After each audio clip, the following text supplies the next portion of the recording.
Bismillahirrahmanirrahim. عزیزان من، آج اپریل 1983 کی 29 تاریخ ہے اور درس قرآن کریم کا آغاز سورہ الحدید کی آیت 14 سے ہو رہا ہے، 57/14۔ اور سابقہ آیت میں تقابل چلا آ رہا تھا مومنین کا اور منافقین کا۔ اس آیت میں تو یہ کہا تھا کہ مومن اپنے ایمان اور عمل کی شمعوں کی روشنی میں زندگی کے گزرگاہیں طے کرتا ہوا آگے چلا جاتا ہے، بلندیوں پہ پہنچتا جاتا ہے۔ مومن تاریکیوں میں رہتا ہے، راستے اس کے سامنے روشن نہیں ہوتے۔ اور کہا یہ گیا تھا کہ وہ منافق یہ کہیں گے، یعنی یہ چیزیں قرآن تمثیلی انداز میں سمجھاتا ہے۔ ان تمثیلات پہ اصل مقاصد یا اصولوں پہ نگاہ رکھنی چاہیے کہ وہ کہنا کیا چاہتا ہے۔ اور وہ کہتا یہ ہے وہاں مومنین سے کہ بھئی کچھ تھوڑی سی روشنی ہمیں بھی دے دیجئے کہ ذرا سا راستہ ہی روشن ہو جائے۔ تو جواب ان کو دیا جائے گا کہ یہ شمعیں تو اس زندگی کے اعمال کے تیل سے روشن ہوتی تھی، جنہوں نے یہاں وہ نہیں کیا ان کی شمعیں گم ہو گئیں، ان پہ تاریکی چھا گئی۔ تو اس کے لیے تو پھر واپس لوٹ کے وہیں جانا ہوگا اور وہاں واپس جا نہیں سکتے۔ اس لیے من کان فی ہذہ اعمی فہو فی الآخرۃ اعمی۔ معیار اس زندگی میں انسان کے اعمال، سیرت اور کردار کا ہے کہ وہ کس قسم کی ہے۔ یہاں بنتی ہے جنت اور جہنم،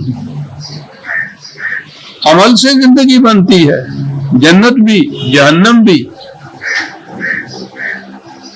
تو یہ نہیں ہے کہ یہاں جہنم کی زندگی بسر کی اور وہاں گیا اور جنت آپ کے نصیب میں آ گئی۔ تو پہلی آیت میں یہ کہا گیا تھا، اب اگلی آیت میں یہ ہے اسی کے تسلسل میں، ینادونہم الم نکن معکم۔ آیت بھی پوری بات میں پڑھ لوں گا اور پھر اس کا مفہوم بھی بیان کر دوں گا۔ میں پہلے عرض کر دوں کہ قرآن کی روح سے منافق ہوتا کون ہے۔ ہمارے ذہنوں میں تو یہ چیز ہے کہ کوئی شخص جو دل میں کفر رکھے اور ظاہر ایمان کرے، بنا ہوا مسلمان ہو، وہ منافق ہوتا ہے۔ ٹھیک ہے، لیکن وہی منافق نہیں ہوتا۔ غور سے سنیے قرآن کہتا کیا ہے۔ مومن تو وہ ہے کہ ان الذین قالوا ربنا اللہ ثم استقاموا، کہ جنہوں نے ایک دفعہ دل اور دماغ کے پورے اطمینان سے وہ اس نتیجے پہ پہنچ گئے کہ جو کچھ خدا نے کہا ہے، جو اقدار اس نے دی ہیں وہ ابدی ہیں، حقیقی ہیں، ان پر ہمیشہ عمل کیا جائے گا۔ اور ہمیشہ عمل کے معنی یہ ہے کہ مومن کی سیرت ہی اس کے مطابق ڈھل جاتی ہے۔ مومن ہے تو اس کے متعلق آپ کہہ سکتے ہیں کہ اس نے جو وعدہ کیا ہے وہ پورا کرے گا، اس میں کوئی شک و شبہ نہیں ہوگا۔ آپ پورے یقین اور حتم کے ساتھ کہہ سکیں گے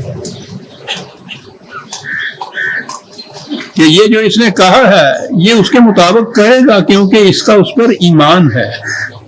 ایمان کے معنی یہ ہے کہ جس بات کے متعلق آپ نے کہہ دیا کہ یہ صداقت ہے، پھر آپ کی پوری زندگی اس صداقت کی مظہر ہونی چاہیے، ہوتی ہے۔ اسی لیے یہ پریڈکٹیبل ہوتی ہے۔ کہہ سکتا ہے انسان کہ نہیں صاحب، یہ دوسرا اگر کہے بھی کہ صاحب یہ وعدہ کر گیا ہے، یہ وعدہ خلافی کرے گا، کہہ سکتا ہے انسان کہ یہ نہیں وعدہ خلافی کرے گا، اس لیے کہ یہ مومن ہے۔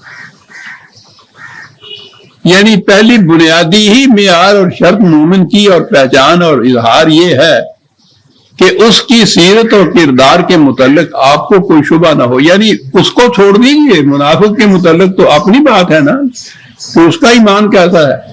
یہاں یہ ہے کہ اس شخص کے سیرت اور کردار کے متعلق آپ کیا ویو رکھتے ہیں، رد عمل آپ کا کیا ہے. مومن کے متعلق آپ کا رد عمل یہی ہے کہ نہیں صاحب یہ ایسا نہیں کرے گا، اس نے وعدہ کیا ہے یہ پورا کرے گا، یہ بددیانتی نہیں کرے گا، بدمعاملگی نہیں کرے گا. وہ مومن جو ہے، میں نے عرض کیا ہے نا کہ اس کا تو وعدہ امن ہے. مومن کے ساتھ معاملہ کرنے کے بعد آپ امن میں رہتے ہیں. بالکل آپ کو کسی قسم کا تذبذب نہیں ہوتا کہ پتہ نہیں کیا کرے کیا نہ کرے. مومن یہ ہے. شاید میں نے پہلے بھی کبھی یہ واقعہ سنا ہے، بچپن کا واقعہ ہمارا ہے، غیر منقسم ہندوستان میں. ہم تو وہاں رہتے تھے، چھوٹا سا تھا میں ابھی. گلی سے باہر ایک دکان تھی ہندو تیل بیچنے والے کی. گاؤں کے تیلی وہ مسلمان ہوتے تھے، وہ تیل لاتے تھے، اس تیلی کے پاس بیچتے تھے، یہ پھر آگے بیچتا تھا. کاروبار تھا اس کا یہ تیل کا. پتہ نہیں کیا بات ہوئی، وہ ایک دن میں صبح نکلا شاید مدرسے جانے کے لیے، چھوٹا سا تھا. اب آپ غور فرمائیے کہ اس زمانے میں ہندوؤں کا مسلمانوں کے متعلق کیا رد عمل تھا. تو اس نے مجھ سے کہا، مجھے اب تک یاد ہے، ہیرا لال اس کا نام تھا، کہنے لگا میاں جی ذرا ادھر آنا. ہندو مسلمانوں کو کوئی بھی وہ ہو میاں جی کہتے تھے. ذرا ادھر آئیے. میں وہاں گیا. کہنے لگا اس کو دیکھیے، اس چراغ دین کو، وہ تیلی جو تھا. کہنے لگا یہ مسلمان ہو کے جھوٹ بولتا ہے.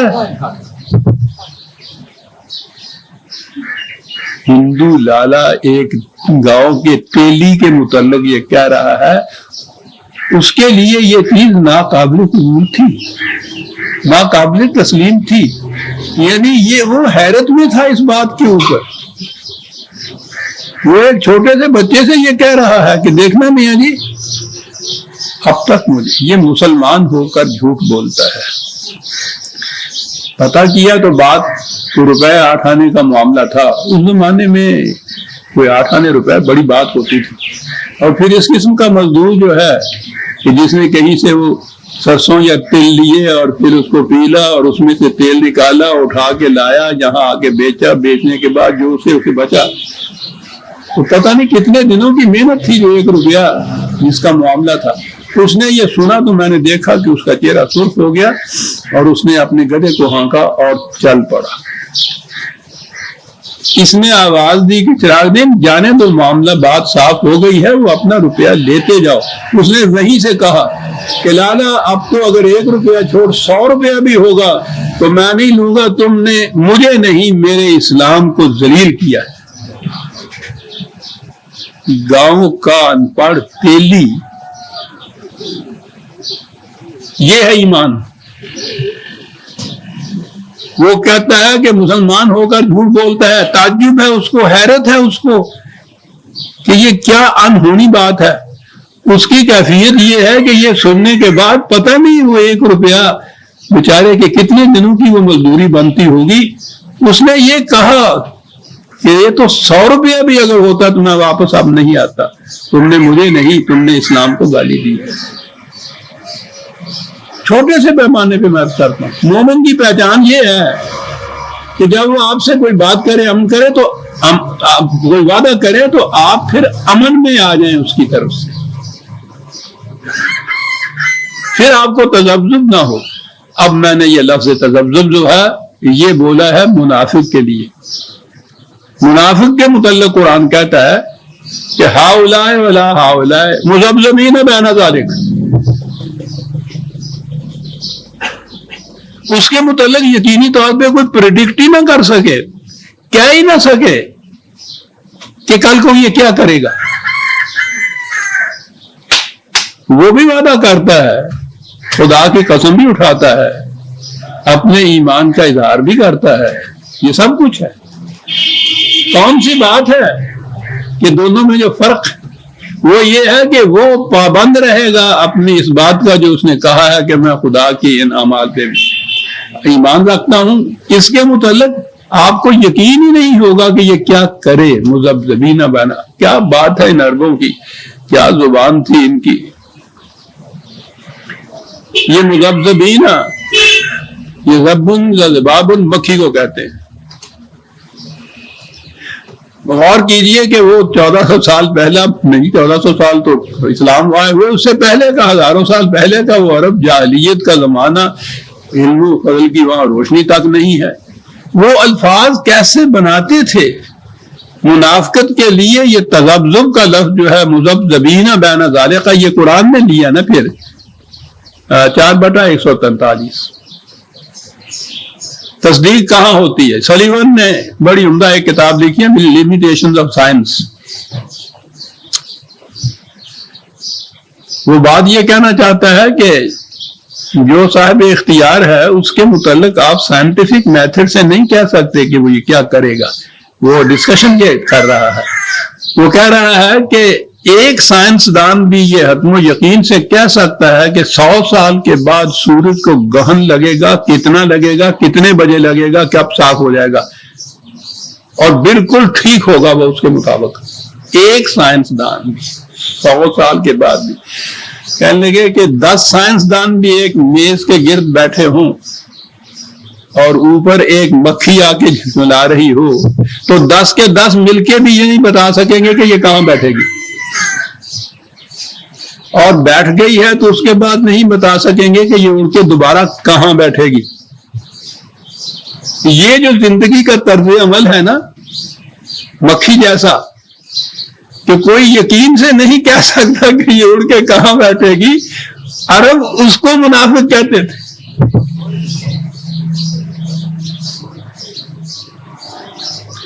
نہ سنیے عزیزان من، ہم میں سے ہر ایک کے اوپر یہ وارد آ جائے گا.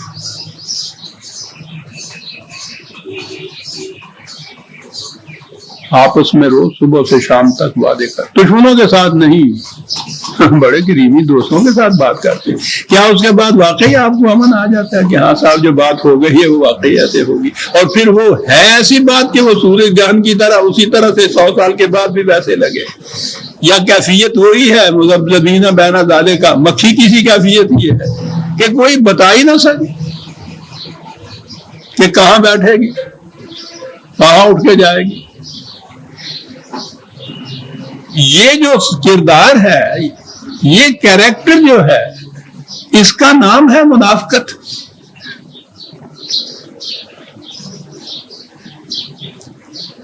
یہ پردہ تو آپ اٹھا کے یا پھاڑ کے دیکھ نہیں سکتے کہ یہ جو بظاہر مسلمان ہے دل کے اندر سے یہ مسلمان نہیں ہے.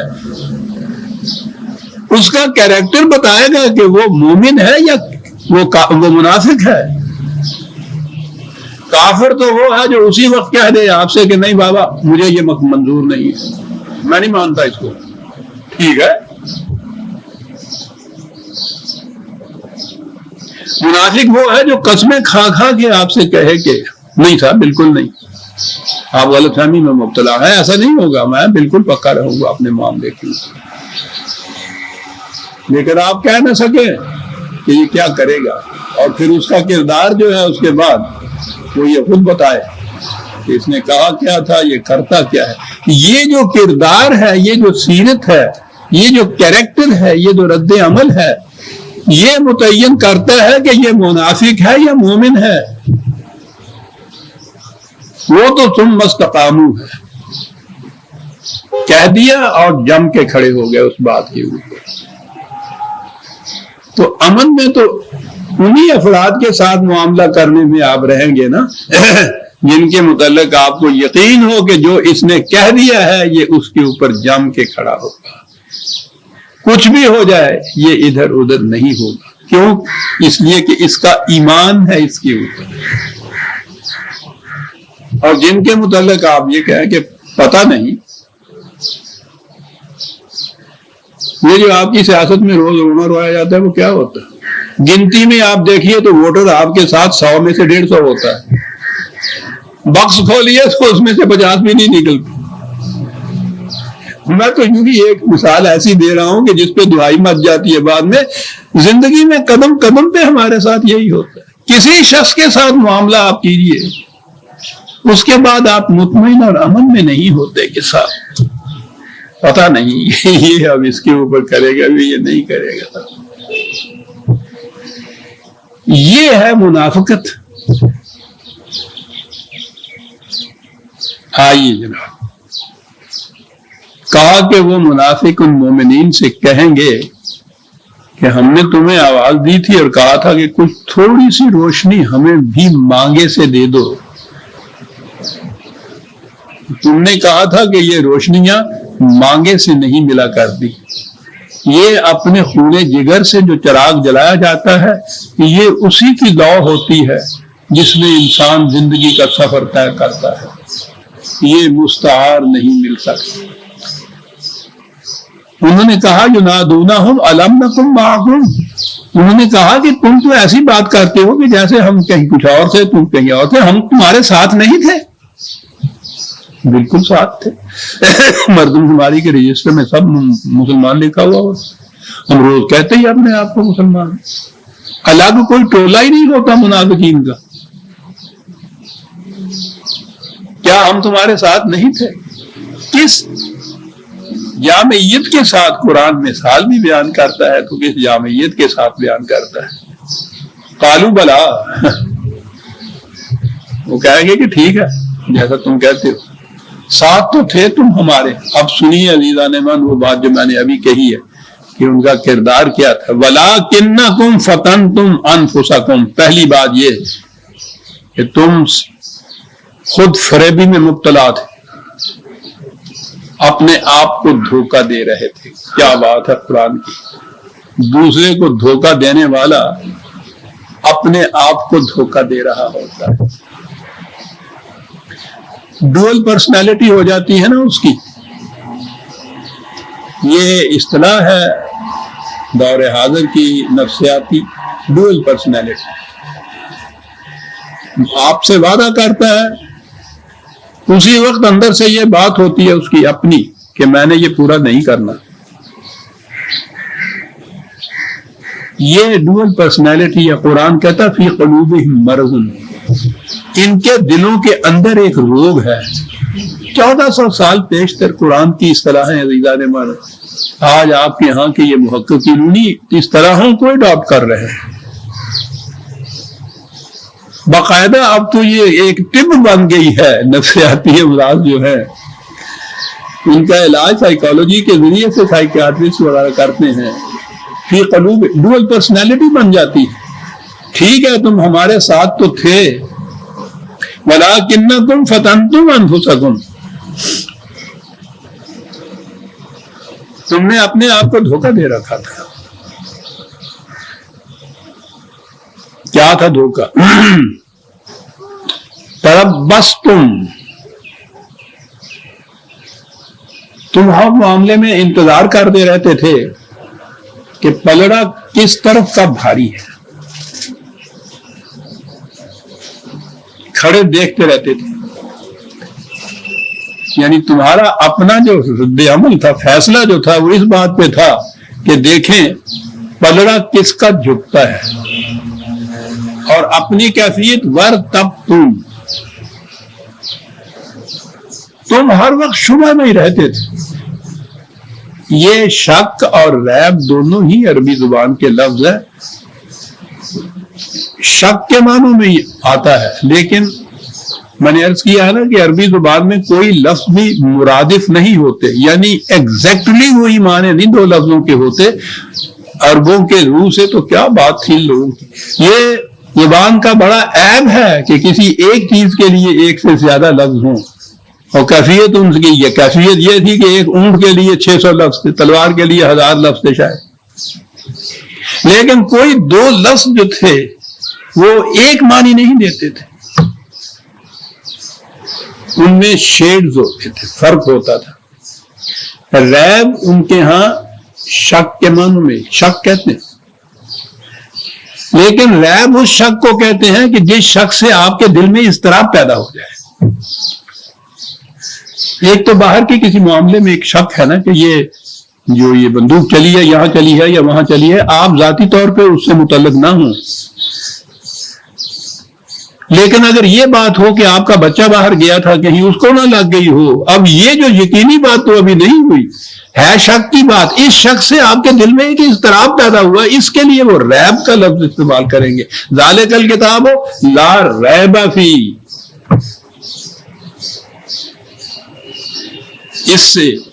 اس کتاب کے حوالے سے جو تمہیں یقین پیدا ہوگا پھر تمہارے دل کو اضطراب نہیں رہے گا۔ ایک لفظ ریب کے اندر یقین اور عدم اضطراب یا سکون کی کیفیتوں کو بیان کر جانا، یہ ہے زبان عربی کی۔ تمہاری کیفیت یہ تھی وَارْتَبْتُمْ، شک تھا تمہیں، اور ایسا شک جو تمہارے دلوں کو اضطراب میں رکھے ہوئے تھا کہ پتہ نہیں یہ ہو کہ پتہ نہیں وہ ہو، کہیں مس نہ کر جائیں چانس کو، بڑی طرح اور غور سے دیکھو معاملے کو، دیکھو عجیب قسم کا اضطراب ہوتا ہے، امن نصیب نہیں ہوتا۔ مومن تو وہ ہے جسے امن نصیب ہوتا ہے۔ وَارْتَبْتُمْ، کہا یہ سارا کچھ کیوں کرتے تھے تم؟ غرتکم الامانی، تمہارے پیش نظر ذاتی مفاد تھا، اور اس نے تمہیں یہ دھوکہ دے رکھا کہ کیا روش اختیار کروں، جو کچھ کہہ بیٹھا ہوں اس پہ جمع رہوں یا اس میں سے پھر نکلنے کی راہیں تلاش کروں۔ جو آپ کو پتا ہے میں نے یہ کہا تھا کہ وہ دکاندار سودا کر کے آیا کہ لڑکے اپنے سے کہا کہ میں یہ سودا کر آیا ہوں، تو اس نے کہا کہ ابا جان غلطی کی، اس میں تو نقصان ہو جائے گا۔ کہنے لگا کوئی بات نہیں، نقصان ہو جائے گا، تو کہنے لگا جی نہیں نقصان ہو جائے گا۔ وہ کہنے لگا کوئی گل نہیں، اسی رفڑ پا دیں گے۔ کہنے لگا پھر ابا جی جاؤ ہوں ہی یہ کچھ کرو، دیر نہ ہو جائے۔ کہنے لگا ہوں تو اثر کی نماز کا ویلا تنگ ہو رہا،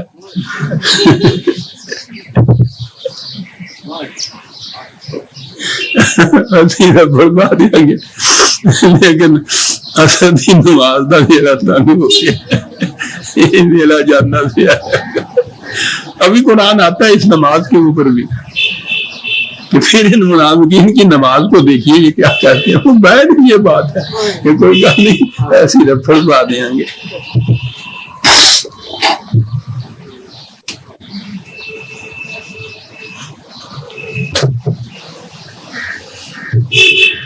اگر کہ تمہیں مفاد کی کس شکل میں حاصل ہو، ادھر ہونے میں ادھر ہونے میں، مکر جانے میں، قائم رہنے میں، یہ کیفیت تمہاری تھی،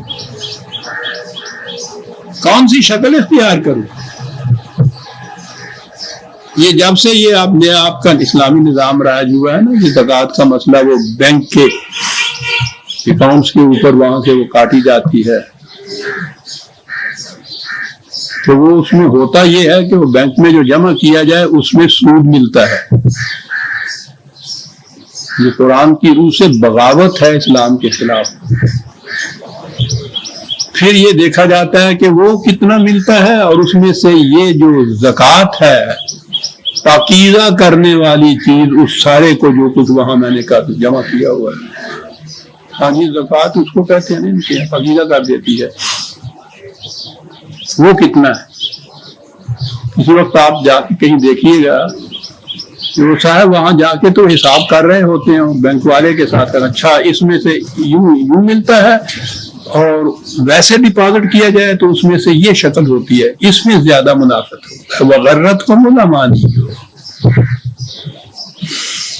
تمہارے پیش نظر اپنا ذاتی مفاد ہوتا ہے، اور اس کے لیے تم پھر گنتے رہتے ہو، جمع مالہ وعددہ، جو کچھ جمع کراتے ہو وہاں، پھر اس کے بعد اس کا وہاں حساب کرتے ہو کہ کس شکل میں زیادہ ملے گا۔ یہ نہیں کہ کون سی شکل رزق حرام کی ہے اور کون سی رزق حلال کی، یہ نہیں ہوتا تمہارے ہاں فیصلہ کرنے کا معیار یہ ہوتا ہے کہ کس طریق سے مجھے زیادہ فائدہ ہوتا ہے۔ یہ ہے منافقت۔ حتی جاء امر اللہ، تم اسی کشمکش کے اندر گرفتار رہے وہ جو دور تھا ہمارا اس میں تو قدم قدم کے ساتھ یہ جماعت مومنین اور یہ جو مخالفین تھی ان کے ساتھ ٹکراؤ ہوتا تھا، تصادم ہوتا تھا، میدان جنگ تک جانا ہوتا تھا، تاکہ آخری فیصلہ خدا کی طرف سے آ جاتا تھا. یہ صورت تھی. اور تم اس باب میں اکیلے نہیں تھے. وَغَرَّكُمْ بِاللَّهِ الْغُرُورُ، بڑے بڑے فریب کار تھے جنہوں نے تمہیں اپنے ساتھ ملا رکھا تھا، یا انہوں نے اس قسم کے فیصلے کر رکھے تھے، ایسے قانون بنا رکھے تھے، ایسی اسکیمیں تیار کر رکھی تھی کہ جن میں یہی کچھ کیفیت تمہاری ہو، یہ ہر وقت یہ سوچنا پڑے، فیصلہ کرنا پڑے کہ میرا فائدہ کس میں ہے.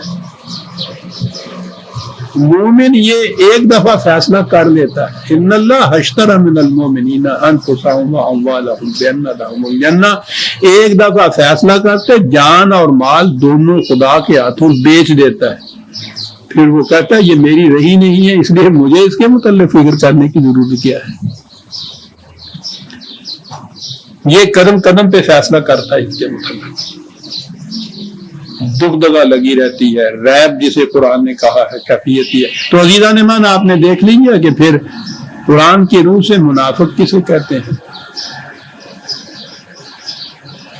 اور ہم جو اپنے آپ کو غلط مفہوم سے اطمینان پہ لا لیتے ہیں نا، یہ بھی منافقت ہوتی ہے کہ نہیں، منافق وہ ہے کہ دل میں وہ کافر ہو، زبان سے ایمان رکھے، تو میں تو دل میں کافر نہیں ہوں. چل بھائی، یہ نہیں کہ منافق وہ ہے کہ جس کے کسی قول اور فعل اور کسی معاملے کی بات کے اوپر کوئی یقین ہی نہ ہو، اس کو اطمینان ہی نہ ہو. یہ بات نہیں ہو کہ اس کے فیصلے پہلے سے ہو چکے ہوئے ہیں، اس نے خود نہیں فیصلہ کرنا.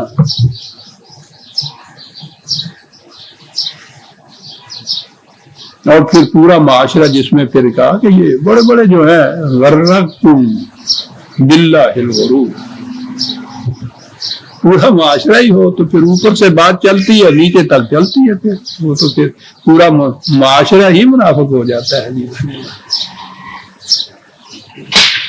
کہا کہ فَالْيَوْمَ لَا يُؤْخَذُ مِنْكُمْ فِدْيَةٌ وَلَا مِنَ الَّذِينَ كَفَرُوا مَأْوَاكُمُ النَّارُ هِيَ مَوْلَاكُمْ هِيَ مَوْلَاكُمْ وَبِئْسَ الْمَصِيرُ.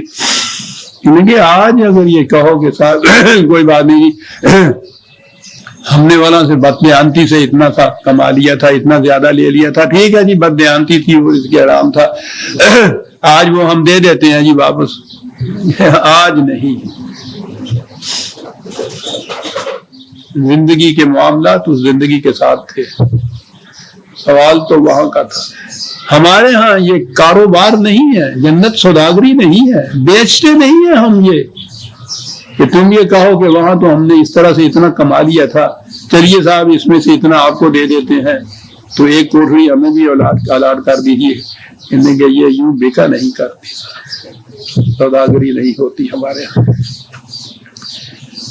اب تو تمہارا ٹھکانہ جہنم ہے. کیا بات ہے، ماواکم نار پہلے کہا ہے، ایسے ذہن میں ہے جیسے وہ کہیں اور ہے وہ آگ جو تمہارا ٹھکانہ ہے. اس کا ہیا مولا تمہارے یہ ہے تمہاری پناہ گاہ، ہیا مولا،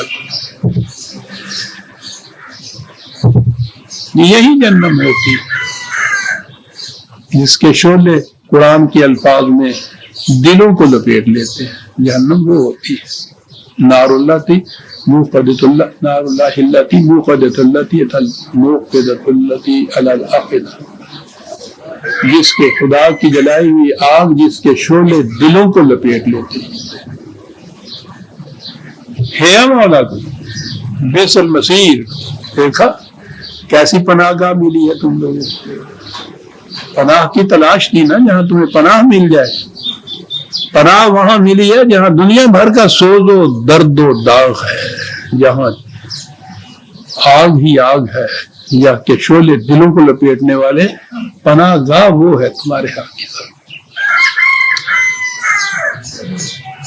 قرآن کریم نے وہ جو اولی دور تھا اسلام کا، اس میں ایک کیٹیگری اور بھی گنائی تھی. وہ تھے یہ اعراب جن کو کہتے تھے بدو، صحرا کی آبادیاں. جن کو وہ جن کہہ کے بھی پکارتا تھا، عراب کہہ کے بھی پکارتا ہے، اب بھی وہ عراب ہی بولے جاتے ہیں وہ لوگ جن کو ہم لوگ بدو کہتے ہیں۔ وہ بھی جب یہ مدینے میں اسلامی سلطنت قائم ہو گئی، مملکت قائم ہو گئی تھی، تو پھر یہ ایسے قبائل تھے کہ جنہوں نے سرنڈر کر دیا تھا اپنے آپ کو اور اس مملکت کے تابع زندگی بسر کرنے کا عہد کر لیا تھا۔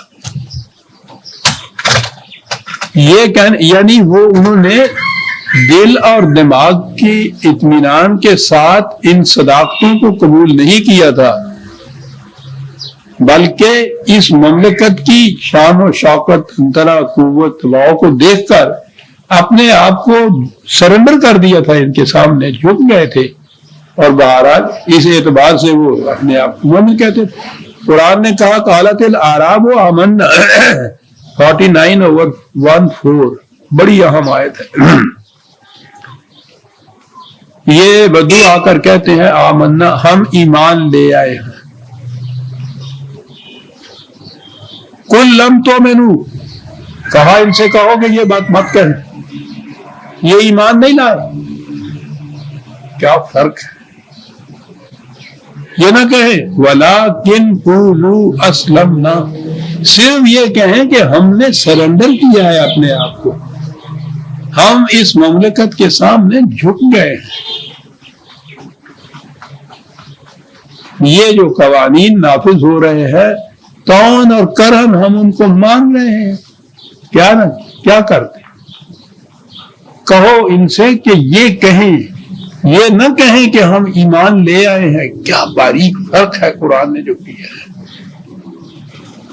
اجازت دیں تو میں بڑھوں آگے، یہ میں کہتا ہوا کہ کتنے ہیں ہم میں سے عزیزان ایمان جنہوں نے دل اور دماغ کے پورے اطمینان کے ساتھ قرآن کی عدالت کو تسلیم کیا ہوا ہے، اور ان کا قلب اس پہ مطمئن ہے، اور ان کی زندگی میں استقامت ہے، پھر کبھی شک نہیں پیدا ہوا۔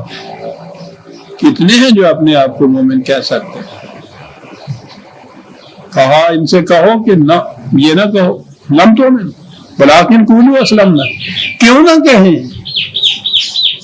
کہ ہم مومن ہیں؟ کہا اس لیے کہ وَلَمَّا يَدْخُلِ الْإِيمَانُ فِي قُلُوبِكُمْ، ایمان تمہارے دل کی گہرائیوں میں نہیں اترا ابھی۔ دل کی گہرائیوں میں اتر جائے تو پھر وہ سیرت اور کردار کے اوپر اپنا اثر پیدا کرتا ہے۔ یہ جسے انسان کے کردار و سیرت کہتے ہیں، اس کی بنیاد تو اس کے فیصلے اور ارادے پہ ہوتی ہے نا۔ اور اس کے لیے ایک لفظ، یہ قلب کا ہی لفظ استعمال ہوتا ہے، دل جسے عام طور پہ کہتے ہیں۔ تو کہا کہ وہاں نہیں ابھی یہ گیا ایمان تمہارا کہ اس نے اس قلب کی قلب ماہیت کر دی ہو کہ اس کے ارادے ہی بدل گئے ہوں، اس کے مقاصد بدل گئے ہوں، اس کی خواہشات بدل گئی ہوں، وہ چاہے ہی وہ جو خدا چاہتا ہے۔ یہ ہے قرآن کے الفاظ۔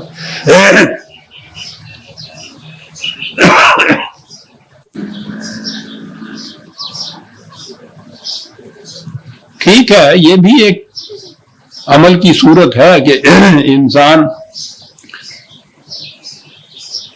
عصمت بیوی از بیچارگی جسے کہتے ہیں، اور وہ جو کہا ہے نا کہ کافر نہ توانی شد، ناچار مسلمان شد، کہ کافر ہونا بڑا مشکل تھا اس لیے ناچار ہم مسلمان ہو گئے۔ یہ نہ اس کی کیفیت ہو کہ معاملے میں کہے کہ اچھا بھائی کیونکہ جو بہرحال ہم ایمان لے آئے ہیں اس لیے مجبوراً یہ کرنا پڑتا ہے۔ یہ صورت نہیں ہونی چاہیے اس کی۔ وہ دل میں اترنے کے معنی یہ ہے کہ وہ قلب سے آواز ہی یہ ہے کہ یہی کرنا ہے میں نے جو قرآن نے کہا ہے۔ یہ تھی ایمان کی نشانی، لما يدخل الایمان فی قلوبکم۔ اب یہ جو کیٹیگری تھی اسلام لانے والوں کی، قرآن نے ان کو آؤٹ رائٹ مسترد نہیں کر دیا، پھینک نہیں دیا، ان کو مردود نہیں قرار دے دیا، ان کو کہا نہیں وَإِن تُطِيعُوا اللَّهَ وَرَسُولَهُ لَا يَلِتْكُم مِّنْ أَعْمَالِكُمْ شَيْئًا إِنَّ اللَّهَ غَفُورٌ رَحِيمٌ۔ خدا جانتا ہے تمہاری موجودہ حالت کو بھی۔ اب اس کے لیے طریقہ یہ ہے کہ تم اپنے دل کی پوری رضامندی سے یہ جو احکام نافذ کیے جاتے ہیں ان کی اطاعت کرو۔ اطاعت کہتی ہے اس تعمیل کو جو دل کی رضامندی سے کی جائے، یہ لفظ بھی اس کے لیے بولا جاتا ہے۔ تان نخل وہ کہتے تھے اس کھجور کو جو پک کے خود گر جائے، جھانپڑوں سے مار مار کے اس کو نہ اتارنا پڑے۔ کیا بات ہے سب۔ تو کہا کوئی بات نہیں ہے، تمہاری موجودہ یہ حالت جو ہے خدا اس پہ نگاہ رکھتا ہے، اس نظام کے اندر تم آ گئے ہو، ان احکام کو دل کی رضامندی سے مانتے چلے جاؤ گے تو خود بخود تمہاری کیفیت ایک دن ایسی ہو جائے گی جیسی ایمان والوں کی ہوتی ہے۔ لیکن اس کے لیے یہ پروگرام ہے جس کے اوپر عمل کرنا ہوگا۔ یہ ایک کیٹیگری تھی۔ اب ان کے متعلق کسی ایک مقام پہ آ کے یہ کہنا پڑا کہ الم یأن للذین آمنوا ان تخشع قلوبهم لذکر اللہ وما نزل من الحق ولا یکونوا کالذین اوتوا الکتاب من قبل فطال علیہم الامد فقست قلوبهم وکثیر منهم فاسقون۔ کہا کہ کیا وہ لوگ جن کا میں نے ابھی ذکر کیا ہے، جو قرآن نے ذکر کیا ہے اپنے ہاں، کہ جو اس طرح سے اس ٹرانزیٹری پیریڈ میں تھے، یوں کہیے کہ انہوں نے اس طرح سے اپنی سیرت اور کردار میں ایک تبدیلی پیدا کرنی تھی اور اس کے بعد کہا جانا تھا کہ واقعی یہ ایمان والے ہیں۔ کہا کہ کیا ان کے دلوں میں یہ جھکاؤ پیدا ہو گیا ہے کہ اس طرح سے وہ ان احکام کی اطاعت اور تابعداری کریں؟ جو کچھ قرآن نے نازل کیا ہے، یہ قرآن اس پر اس طرح سے عمل پیرا ہوں، وہ نہیں کہ مجبوراً سلطنت کی شوکت اور حشمت کو دیکھ کر جھک گئے اس کے سامنے، بلکہ یہ کہ اب ان کے قلوب اس کے سامنے جھکیں کہ کیا وہ کیفیت پیدا ہو گئی ہے ان کے اندر یا نہیں۔ اگر نہیں ہوئی تو ان سے کہیے کہ پھر اگر یہ لمبا عرصہ اگر پڑا کرتا ہے تو پہلی امتوں کے ساتھ بھی یہ ہوا تھا کہ انہوں نے اس کے اندر لمبی لمبی وہ ہائی کورٹ سپریم کورٹ کی تاریخیں لینی شروع کر دی تھی۔ تو کوئی بات نہیں، ابھی جلدی کیا ہے، کر لیا جائے گا، دیکھ لیا جائے گا۔ کہنے لگے نہیں، اس کو ملتوی نہ کرو، اس چیز کو، اس التواس سے پھر بجائے اس کے کہ دلوں کے اندر وہ گداز رہے، وہ سوز رہے، جو اس کو قبول کرے، دل پتھر کے ہو جایا کرتے ہیں، پھر چاہو گے بھی تو وہ قبول نہیں کرے گا۔ اس میں شبہ نہیں تھا۔ پہلی دفعہ جب کسی اس قسم کی قرآن کے کسی قدر کی یا حکم کی خلاف ورزی کی جائے تو وہ کچھ تو اندر سے ٹکراؤ ہوتا ہے نا پیدا، اور اگر پھر یہی روش اختیار کی جائے اور اس پہ زمانہ گزرتا چلا جائے تو پھر کسی قسم کی ٹھکری بھی پیدا نہیں ہوتی، وہ جسے ضمیر کی آواز کہا کرتے ہیں عام طور پر، وہ دل پتھر کے ہو جاتے ہیں، جیسے قرآن نے کہا کہ پہلی قوموں کے ساتھ یہ ہوا تھا۔ تو اس لیے یہ نہ ذہن میں رکھو کہ کوئی بات نہیں ہے، کر لیں گے، جلدی کیا پڑی ہے۔ اب جلدی کیا پڑی ہے کہ بعد وہ پھر تو وہ شعر یاد آ گیا ہوگا آپ کو، جو اکثر پڑھا کرتا ہوں، کیوں مرے جاتے ہو اور نہ دیکھو، ابھی جلدی کیا ہے، تم نے ہونا ہو تو کھا پی کے مسلمان ہونا، انتظار کرو، 900 چوہے اکٹھے کرو تو پھر حج کو جاؤ، ملی جاتی ہے۔ کہا یہ نہ کرو، التوا میں نہ ڈالو اس معاملے میں۔ بڑی عجیب چیز ہے قرآن نے جو پہلے ہی جب مرض کے سمٹمز معلوم ہو، تمہیں علامات، پہلی خفیف سی علامت بھی آپ کو نظر ہو، اسی وقت اس کا علاج شروع کر دیا جائے تو بڑی جلدی آرام آ جاتا ہے۔ اگر اس میں تاخیر کرتے چلے جائیں گے آپ، مرض مہلک ہوتا چلا جائے گا، ہو سکتا ہے کہ ناممکن العلاج بھی ہو جائے اس کے لیے۔ تو اس لیے یہ روش بھی نہیں ہونی چاہیے کہ کوئی بات نہیں، جلدی کون سی ہے، ابھی کوئی مر کیا نہیں سکتا نہ، پتھر کے دل ہو جاتے ہیں، اور اکثریت پھر اس پیٹرن سے ہی نکل جاتی ہے جس کے اندر وہ یوں جھک کے آئے تھے۔ باقی رہا یہ کہ کیا یہ ممکن بھی ہے، ایسے لوگ جو اس طرح سے آئے تھے کہ وہ اس پروگرام پر عمل پیرا ہونے سے پھر واقعی مومن ہو جائیں کہ یہ ممکن بھی ہے. وہی قرآن کا انداز مثال دینے کا کہنے کہ ممکن کیوں نہیں ہے. اعلموا ان اللہ یحیی الارض بعد موتہا. زمین مردہ جو بالکل ویران اور بنجر ہوتی ہے وہ بھی دوبارہ زندہ اگر ہو سکتی ہے, اس میں بھی نمود ہو جاتی ہے اور رویدگی اٹھ سکتی ہے, تو پھر اس قسم کے تمہارے دلوں کے اندر یہ حق کی نمود کیوں نہیں ہو سکتی. وہ ایک ذرا سی مثال بتا دی کہ صلاحیت اس کے اندر تھی, اسباب ایسے نہیں تھے کہ جن کی وجہ سے وہ صلاحیت نمود میں آ سکتی تھی. وہ اس قسم کے حالات پیدا کرو, انوائرنمنٹ پیدا کرو, اس قسم کے معاشرہ پیدا کرو, ان کے لیے حالات ایسے پیدا کرو, تو تم دیکھو زمین مردہ بھی تو ایک دم زندہ دوبارہ ہو سکتی ہے اور ہو جاتی ہے. قَدْ بَيَّنَّا لَكُمُ الْآيَاتِ لَعَلَّكُمْ تَعْقِلُونَ. دیکھو ہم کس طرح سے باتیں واضح طور پر بیان کرتے ہیں. یہ واضح طور پر بیان کرنے کا مقصد کیا تھا؟ لعلکم تعقلون, تاکہ تم عقل و فکر سے کام لینا سیکھو. قرآن کا مقصد یہ ہے کہ وہ عقل سے کام لینا سکھاتا ہے. مذہب میں عقل کے پیچھے لٹ لے کے پھرتے ہیں کہ اسے تو آنکھیں بند کر کے ماننا ہوگا. عقل اور علم اور فکر اور شعور کا اس میں کوئی دخل نہیں. وہ کہتا ہے کہ یہ ٹھیک ہے, ہم بہت واضح طور پر یہ باتیں بیان کرتے ہیں, آیات کو کھول کھول کے لیکن یہ دوسری جگہ یہ ہے کہ قرآن ہے ہی ان کے لیے لقوم یعقلون, وہ قوم جو عقل سے کام لے. یہ اندھے بہرے گونگے کے لیے تو قرآن ہے ہی نہیں. کہا کہ ہم واضح طور پہ بات بیان کرتے ہیں لعلکم تعقلون, تاکہ تم عقل سے کام لو. اور اس کے بعد یہ کہا کہ ایمان کا دعویٰ کیا تم نے, یہ محض زبان سے چند الفاظ دہرا لینے کا نام نہیں ہے. اس کے بعد ہے ان المصدقین والمصدقات. اس کو اپنے عمل اور کردار سے تم نے سچ کر کے دکھانا ہے جو زبان سے کہتے ہو. یہاں آگے پھر ایماندار ہوتا ہے انسان کہ جس چیز کے متعلق کہتا ہے کہ میں اس پہ ایمان لایا ہوں, وہ پھر اپنی سیرت اعمال سے, کردار سے, معاملات سے اسے سچ کر کے دکھائے.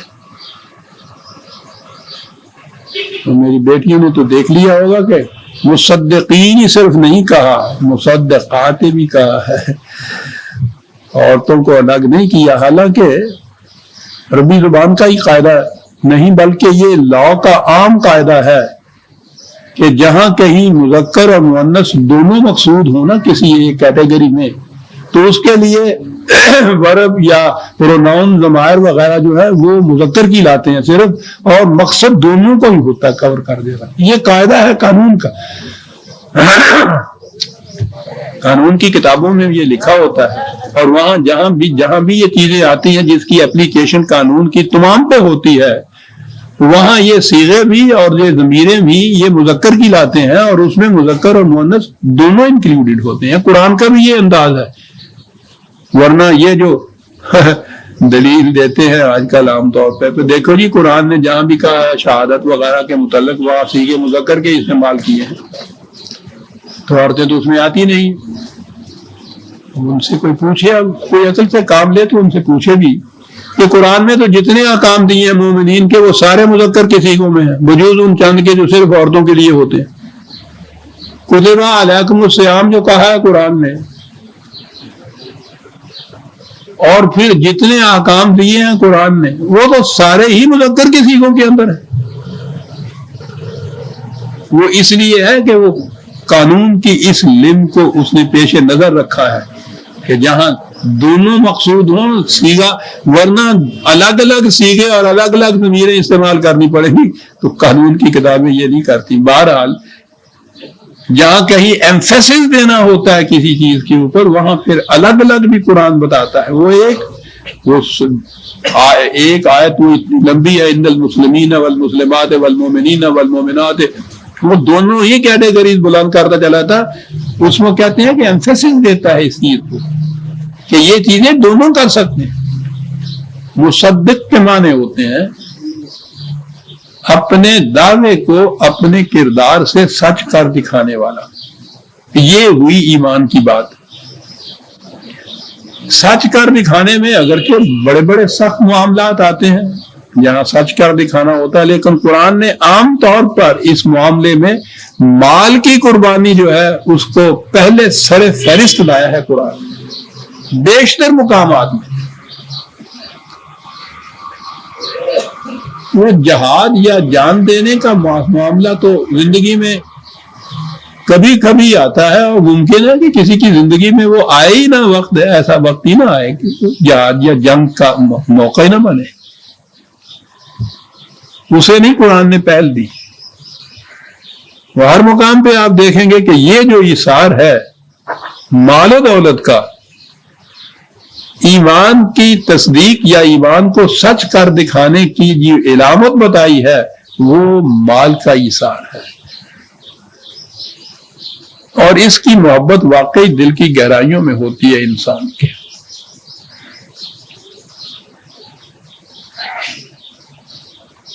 گر جاں طلبی سخن ترین است، گر زر طلبی سخن ترین است. جان مانگتے ہو کوئی بات ہی نہیں ہے، سب دے دیں گے. پیسہ مانگتے ہو تو پھر کچھ سوچنا پڑے گا. یہ پیسے والے جو لوگ ہیں، پتہ نہیں کاروباری لوگوں کو آپ نے جو بڑے پکے نمازی پرہیزگار مسلمان ہوتے ہیں ان کو معلوم ہے، آپ کو جو کچھ سودا کرتے ہیں تو اس میں یہ ہوتا ہے نا کہ اللہ تعالیٰ سے معاملہ کرتے ہیں کہ اگر اس سودے میں مجھے 10,000 نفع ہو گیا نا تو یہ نہیں کہ اس 10,000 میں سے میں 1,000 روپیہ لا کے نام پہ دے دوں گا نہ. اگر 10,000 نفع ہوا تو میں 100 نفل پڑھوں گا.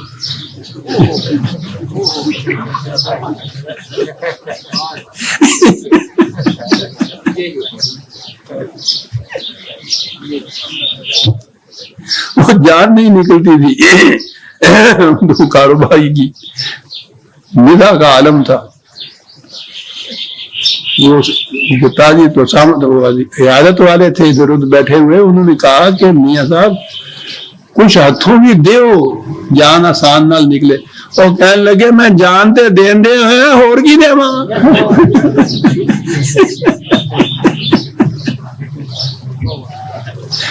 ہاتھوں دینے والا معاملہ بڑا سخت ہے، اور وہ ہماری دوسری کی رگ کو جانتا ہے.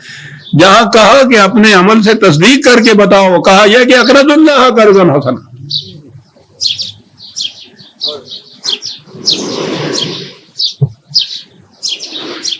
نظام اسلامی کے معاملے میں بعد کے دین کو عملاً متشکل کرنے کے لیے، مستحکم کرنے کے لیے یقیناً پیسے کی ضرورت ہوگی. جانوں کی ضرورت تو کبھی کبھی آگے پڑے گی، یہ تو قدم قدم پہ ضرورت. شرط اول ہی یہ ہوگی. اسی لیے قرآن نے ہمیشہ اس کو زور دیا ہے. اور پھر اس کا انداز ہے کاروبار کا. وہ کہتا ہے کہ ہم تم سے ڈاکیوں کی طرح چھین کے نہیں لیتے، ہم معاملے کے بڑے کھڑے واقع ہوئے ہیں، تم سے ہم صرف یہ قرض لیتے ہیں.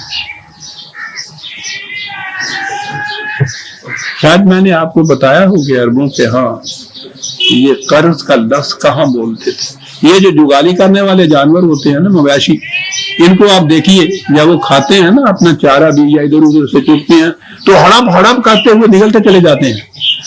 وہ چباتے واتے نہیں ہیں، نکلتے چلے جاتے ہیں. اور نکلنے کے بعد اطمینان سے بیٹھ کے پھر وہ اندر سے میدے سے ایک گولا اس نگلے ہوئے کا لاتے ہیں اور نہایت امن میں بیٹھ کے اس کو چباتے رہتے ہیں، جس کو جگالی کرنا کہتے ہیں. وہ اتنا پیستے ہیں کہ اس کے بعد وہ پھر جزو بدن بننے کے قابل ہو جاتا ہے. یہ جو مال کا اس طرح سے جزو بدن بنا دینے کے قابل ہوتا ہے، اسے کہتے ہیں خدا کو قرض دے دینا. کہتا ہے تم ہمیں را فارم کے اندر یہ چیز دیتے ہو، ہم لوٹا کے تمہیں دیں گے اس شکل میں جو تمہارے لیے نشو و نما کا ذریعہ بن جائے. وہ تو لفظ استعمال جو کرتا ہے عزیزان، اسی میں ایک انقلاب آفری چیز ہوتی ہے. یوں واپس دیتا ہے اسلامی نظام. ڈاکہ نہیں ڈالتا، چھینتا نہیں ہے، جھپٹتا نہیں ہے. واپس دیتا ہے, لیتا ہے تو اس شکل کے اندر جتنا جی چاہے روپیہ تم اپنی تجوری میں رکھ چھوڑو, الماری میں رکھ چھوڑو, 1 روپیہ بھی اس میں اضافہ نہیں ہوتا, نہ وہ تمہارے کسی کام آتا ہے.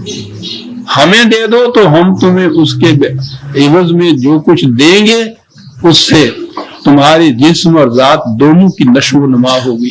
ہم وہ جگالی کیا ہوا واپس دیں گے, قرضاً حسناً یضاعف لہم. دیکھو وہ کتنا زیادہ ہو گیا. جزء بدن جو غذا بنتی ہے عزیزہ نے من, بڑی غذا ہوتی ہے. اس غذا کے مقابلے میں جو انسیمیلیٹڈ باہر نکل جائے, غیر ہضم شدہ غذا معدے میں انتڑیوں میں جو باہر نکل جائے, یہی نہیں کہ وہ جزء بدن نہیں بنتی, وہ 1000 قسم کے امراض کا موجب بن جاتی ہے. غذا وہی غذا ہوتی ہے کہ جو جزء بدن بن جائے. کہا ہم اس تمہارے پیسے کو یہ بنا کے لوٹائیں گے تمہارے پاس, اور یہ وہ چیز ہے وَلَهُمْ أَجْرٌ کریم. اجر ہے, اور وہ ہے کہ جو یہ کریم کا لفظ عربی زبان میں عربوں کے ہاں انتہائی محاسن صفات جتنی چیزیں کسی میں جمع کی جائیں نا, اس کے لیے یہ لفظ کریم بولتے تھے. اس قسم کا واپس دیں گے تمہیں ہم. یہ اسلامی نظام کرتا ہے عزیز من, جو دیتا ہے اس کو اس طرح سے واپس کرتا ہے. والذین آمنوا باللہ ورسلہ اولئک هم الصدیقون. یہ آیت وقت ہو گیا میں آگے لوں گا کیونکہ اس میں الفاظ مختلف آتے ہیں. تو یہاں صرف یہی چیز آئی کہ یہ تصدیق کرنے والے قرآن نے جو کہا ہے یہ وہ لوگ ہیں اقرض اللہ قرضا حسنا. یہ ہے ٹیسٹ اس چیز کا کہ تم اپنے دعوی ایمان کو سچ کر کے دکھاتے ہو یا نہیں. میں سمجھتا ہوں کہ اس کے متعلق بھی میں اگلے درس میں یہ عرض کروں گا کہ یہی ایمان اور یہی جن کو عبادات کہتے ہیں, جب وہ دین کے بجائے مذہب کی شکل اختیار کر لیتی ہیں تو پھر ان کی کیا کیفیت ہوتی ہے. وہاں تو یہ را میٹیریل اس طرح سے جزء بدن بننے کے قابل ہو جاتا ہے اس نظام میں, اور یہاں کیفیت کیا ہوتی ہے اس کی, وہ پھر میں قرآن کے الفاظ میں آئندہ درس میں دوں گا. اسی آیت کو پھر دے دوں گا. اور بھی سورہ الحدید کی یوں سمجھیے کہ آیت 18 تک ہم آ گئے, 18 کو بھی لیں گے اور 19 کو بھی آئندہ سے کی. ربنا تقبل منا انک انت السمیع العلیم. شکریہ.